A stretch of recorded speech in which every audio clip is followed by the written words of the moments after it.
አንድ ሊስትሮ ጽፎት የተገኘ ማስታወሻ ጻፊው በቀጥ ስዩም ነው። ሽፍን ጫማ መልበስ የተጀመረው በአጤ ምኒልክ ዘመን ነው ሲባል ሰምቻለሁ። ንጉሱ ሽፍን ጫማን ሲያስተዋውቁ ካህናቱ የእግሮቻችንን ጣቶች በቆዳና ጅልም ብለው ተቃወሟቸው። እሳቸው ግን አጠላለቁንና ጥቅሙን አሳይተው ከሙጀሌና ከነቃቃ ተሰወሯቸው። እምዬ ምኒልክን በምስኪን ልቤ ሁሉ ያመሰግናለሁ። እሳቸው ባይነክሱ ኖሮ ዛሬ እኔ ሙጀሌ ነቃ ይሆን ነበር። ከምኒልክ በፊት የጫማን ፈጣሪ ማመስገን ይተበቅብኛል። ጫማን እንደው ምን ሲል አሰበው? ለነገሩ እኮ የሚያስብበት ብዙ አጋጣሚ ያለ ይመስለኛል። መጀመሪያ እንቅፋት የሚያጣመመው ብቸኛ እንስሳ ሰው መሆኑን ይረዳል። ሌሎች በሽሆናቸው ምክንያት እንዲያለዳ የለባቸው። ስለዚህ የመጀመሪያው የጫማ ፈልሳፊ የሰው ሽሆና ለመፈልሰፍ ሞከረ ማለት ነው። እንግዲህ የሰው ሽሆና ደግሞ ጫማ ነው። ሰው የገዛ ሽሆናውን ከበሬ ቆዳ በመፈልሰፉ እኔ እንጀራዬን አገኘው። ላምና በሬን ዋንጫ ሰሪዎች የቀን ከብቶች ይሏቸዋል። እኔ ግን የቆዳ ከብቶች ይላቸዋለሁ። ላምና በሬን ቆዳ ልብሱ የፈጠረን አምላክም እንዳመሰግን አድማጭ ፍቀድልኝ። አያድርገው እንጂ በቆዳ ምትክ በሬ ላባ ልብሱ ቢፈጠርኝ ዛሬ የት ነበርኩ? ለማንኛውም ቀብቶ አደር ሊስትሮ ነኝ። የሁለት እግር ጫማ ውሉዬ ሽልንገን ላፍ አረጋለሁ። ፈጣሪ የሊስትሮዎችን ስራ ከባድነት አስቀድሞ ነው ገምቶ ለሰው ሁለት እግር ብቻ የሰጠው። አራ እንደ በግ እንደ ጥጃ አራት እግር ሰጥቶ ቢሆን ኑሮ መንገድ ቀያሽ እንጂ እኔማ ሊስትሮ መሆን አይመስለኝም። በሆነም ሳጥሬ ስር ፍግም ብዬ ነበር የምገኝ። ብዙ ደንበኞች አሉኝ። ጥቂቶቹን ብቻ ለዛሬ አስተዋውቃቸዋለሁ። የመጀመሪያው ቀጭን ናቸው። ቅልጥማቸው የሚጀምረው ከንብርታቸው ከፍ ብሎ ነው። አቤት ሊስትሮ ማድከም ሲወዱ! አቤት አቤት አቤት አቤት አቤት! የግራ ግሬን ደህና አድርገው አብራው ይሉኛል። ፋኖስ የተጫሙ ይመስል አንዳች አብራቸውና የጎበጠ ሊስትሮ ማየት ከመውደዳቸው የተነሳ የሚመረኮዙት ከዘራ ሳይቀር ጫማ እንዲያጠልቅ የሚመኙ ይመስሉኛል እኔ ሳስባቸው። ካልሲያቸው ደግሞ ሁለት አይነት ነው። አንደኛው ቡላ ሆኖ ቡላ ነው። አውራጣታቸው ግድም ሜድ ኢን ቻይና ይላል። ሁለተኛው የግራ አውራጣታቸው ላይ ደግሞ ሜድ ኢን የሚለው ስለተጨቦጨቀ ዩናይትድ ስቴትስ የሚለው ተርፏል። ፖለቲካ ብዙ ባይገባኝም ባልወድም የአይነቱ ካልሲ አደራረግ ግሎባላይዜሽን መባል ያለበት ይመስለኛል። የካልሲያቸው አደራረግ ቢያስቀኝም አንዳንዴ ግን እቀናባቸዋለሁ።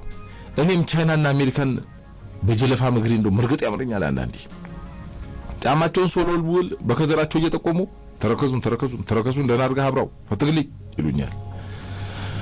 ተረከዛቸው ደግሞ የማይሰበስበው ያፈር አይነት የለም። እንደ መኪናን የዋሊት ነው እንደሚሄዱት ውላሉ። አንዳንዴ የማሳስባቸው። ሁለተኛው ደንበኛ ደግሞ ግዙፍ ናቸው። አቤት የእግራቸው ግዝፈት! ለመጀመሪያ ጊዜ ቦርጭ ባት ላይ ሲወጣ ያየሁት ነው በሳቸው።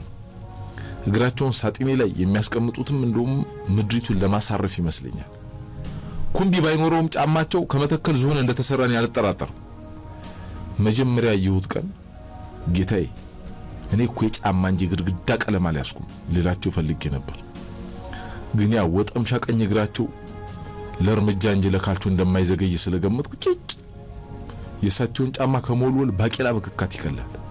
እንደምንም ሞሉዬ ሲጨርስ ላዳ ታክሲ በሚታጠብበት ይሳል ላስከፍላቸው እንዴ ብዬ በልቤ አስብና ግን እተዋሉ አስቢ ማንነታቸውን በምን አውቃለሁ። ጫማ ሲያስቀቡ ጋዜጣ ያነባሉ። በኋላ ጓደኞቻቸው ሲነግሩ ሰውየው ማንበብ ይወዳሉ አሉ። በጣም ቤታቸው እንዳያነቡ ልጅና ሚስት ይጮህባቸዋል። ወደ ካፌ ጎራ እንዳይሉ ለቡና የሚሆን ፍራንክ የላቸው። መንገድ ላይ ቆመው ሲያነቡ ፖሊሶች ከዚህ ዞር በል ይሏቸዋል። ስለዚህ የሚሻለው ሊስትሮ ሳጥን ላይ ማረፍ ነው ብሎ አሰቡ። ለካ ጫማቸው የገዘፈው በሚያነቡ ጋዜጣ መጠን። ይህንን ተሰማ በሊስትሮነቴ በጣም እኮራለሁ። በቃ ሶስተኛው ደንበኛ ደግሞ የኮሪያ ዘማች ነው። በኮሪያ ጦርነት ግራግራቸው በጥይት ተበታትኖ በቀዶ ጥገና ያንድ ኮሪያዊ ቀኝ እግር ተገጠመላቸው። ጫማውን በመቀባበት ጊዜ የኮሪያው እግራቸው ማለት ነው ከሳጥኔ ሸርተተተተተ ይላል። ምልስ አረጋዋለሁ። እንደገባ ቀባቀባ ሳረግ ሸርተተተተተ ይላል። ቀና ብያያቸዋለሁ። ቶ ይሉኛል ገብቷቸው። ቶ ወደ አገሩ ለመመለስ ስለሚፈልግ ነው ቶ ይሉኛል። የጉልበት ሰራተኛ ናቸው። ባበሻው ቀኝ እግራቸው ጭቃ ያቦኩበታል። በኮሪያ ቀኝ እግራቸው ደግሞ ሚስታቸውን ይረግጡበታል። ካራቲስት ነው መሰል ግራግራቸው ብቻው። ካልሲ የሚያደርጉት በኮሪያ እግራቸው ብቻ ነው። ለምንድነው ግን በኮሪያ እግሩ ብቻ ካልሲ የምታጠልቁት ብዬ ስጠይቃቸው አንተ ኢትዮጵያዊ እግር እንኳን ያለ ካልሲ ያለ ቆዳ ቢር ጭንቅ ይችላል ቶ ይሉኛል። አንድ ቀን ባበሻ ቀን እግራቸውንና እንዴ በምርኩዞ ነው መጡ።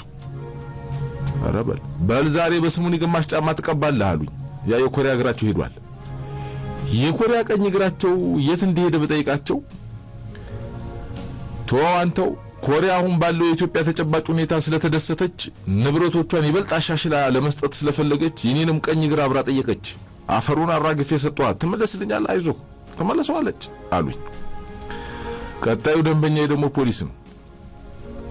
መንገድ ዳር ያላግባብ የሚሸጡ ጎረምሶቹን እያሳደደ ስለሚመታ እኔ ዘንድ መጥቶ ጫማውን ያሳምራል። የሱን ጫማ ለመቀባት ሆነ ብዬ ግማሽ ሰዓት ፈጃለሁ።